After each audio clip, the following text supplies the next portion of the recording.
Okay, beautiful.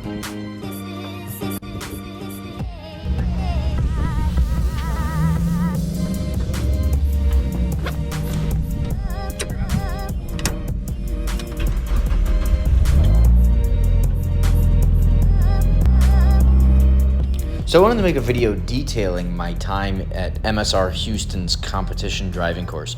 I thought it was an amazing experience, but I was the only person out of 17 people that we had in the class.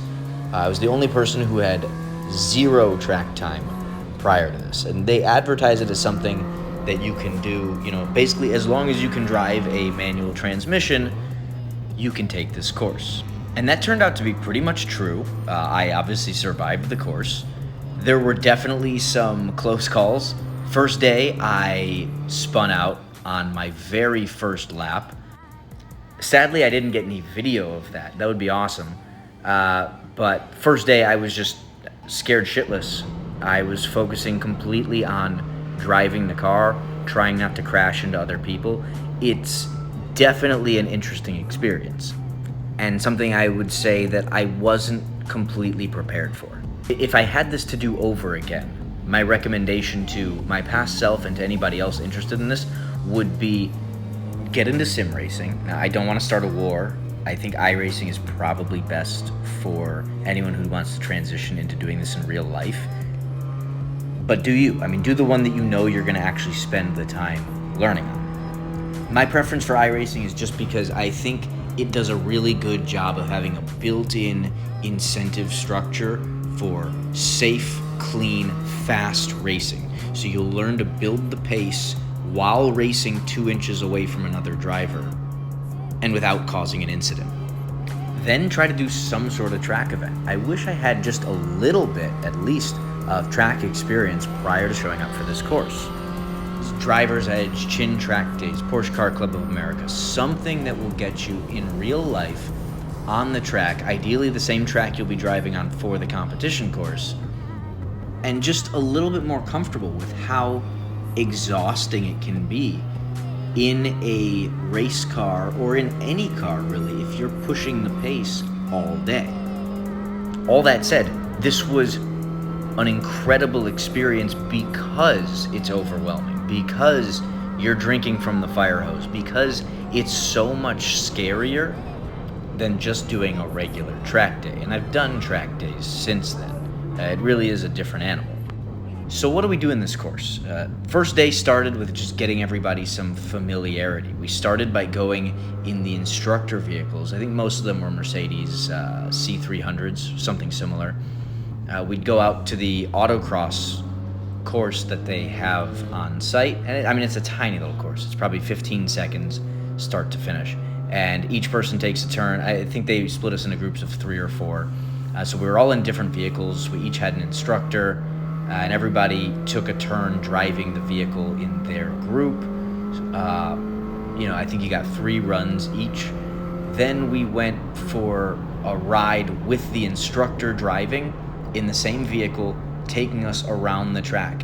We did probably 2 or 3 laps like that, and he would show us some of the features of the track, take us along the racing line, and the laps got progressively faster as we went. And then we're back in the classroom for a short period of time covering some of the basics, and then it's out into your vehicle. And that's really when I started crapping my pants. I just felt like I really was not ready for this.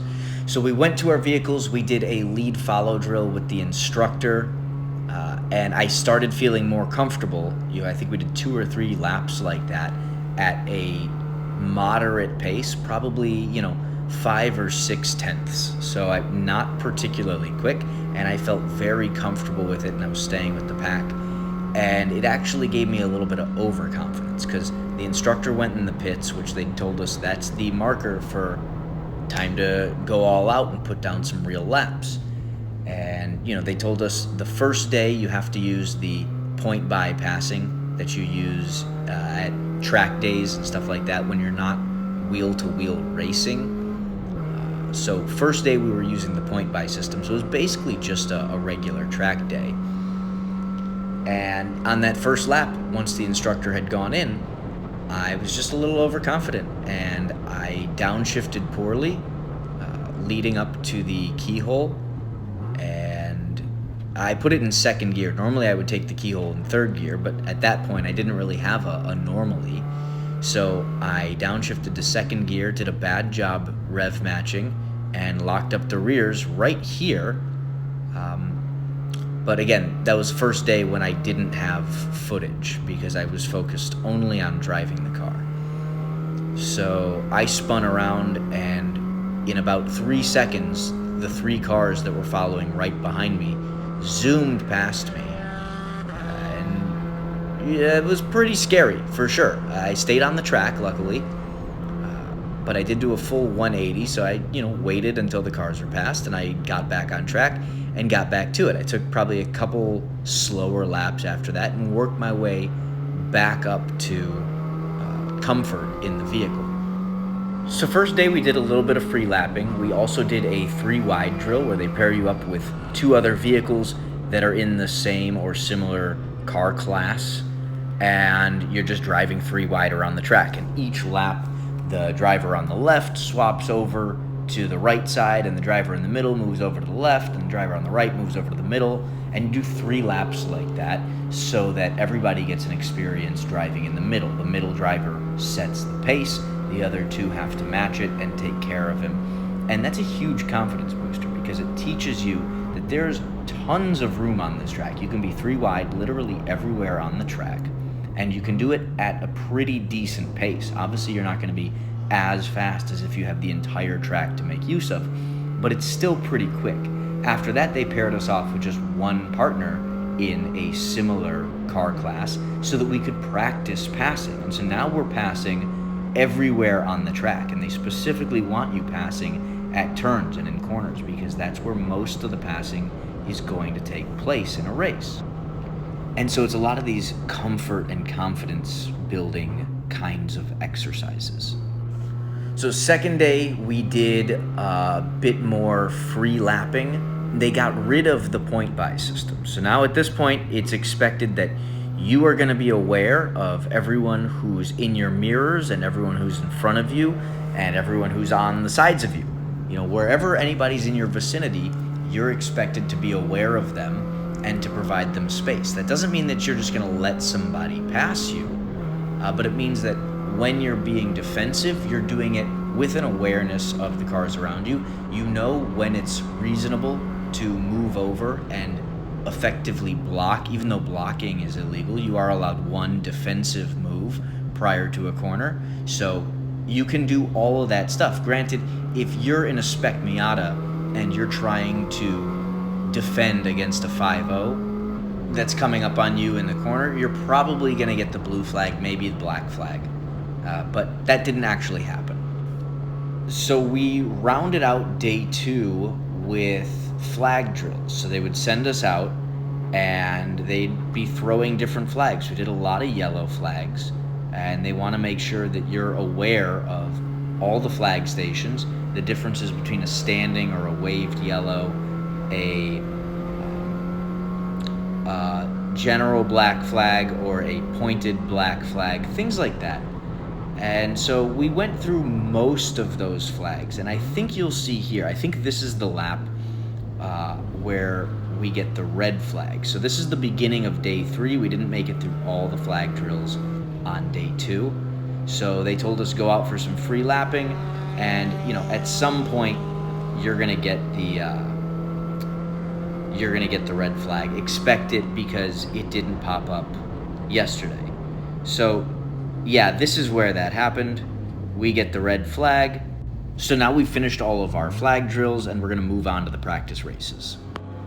Now these are pretty straightforward, so I'm not gonna show the 30 or 40 minutes I have of the practice races, but some of it. This is the start, and you can see we're waiting for the green flag. It comes real late, and rolling start. We're off into turn 1. This is where it was kind of intense, but by day 3, you've built up so much comfort and familiarity with driving fast and close to other people, passing them and being passed, that honestly, this actually wasn't particularly scary. I had been very scared on day 1. The fear subsided a little bit on day 2. And by day 3, I think my fear chemicals were basically just broken. And it's nice, actually, because it's kind of a freeing feeling. And now I've been back out to the track in my own personal vehicle. I have a GR86. I'll post some videos of track time in that. And I'm able to go so much faster now.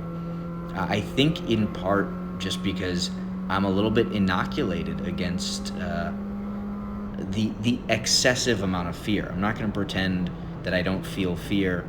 I don't think it's brave to not feel fear. It doesn't make you special. Fear's there for a reason, and it's important. But we also live lives that have very little real fear in them most of the time. So doing things like this to kind of build up a bit of a tolerance to fear, I think is really valuable, not just in racing, but in your life in general. So I think I'll leave you at that. This video's gone on for long enough. But I want to encourage anybody who has been thinking about something like this, don't let anything stop you. You can take this course in just about any vehicle you want. They recommend having a roll cage, but it's not a requirement. You can bring whatever car you want.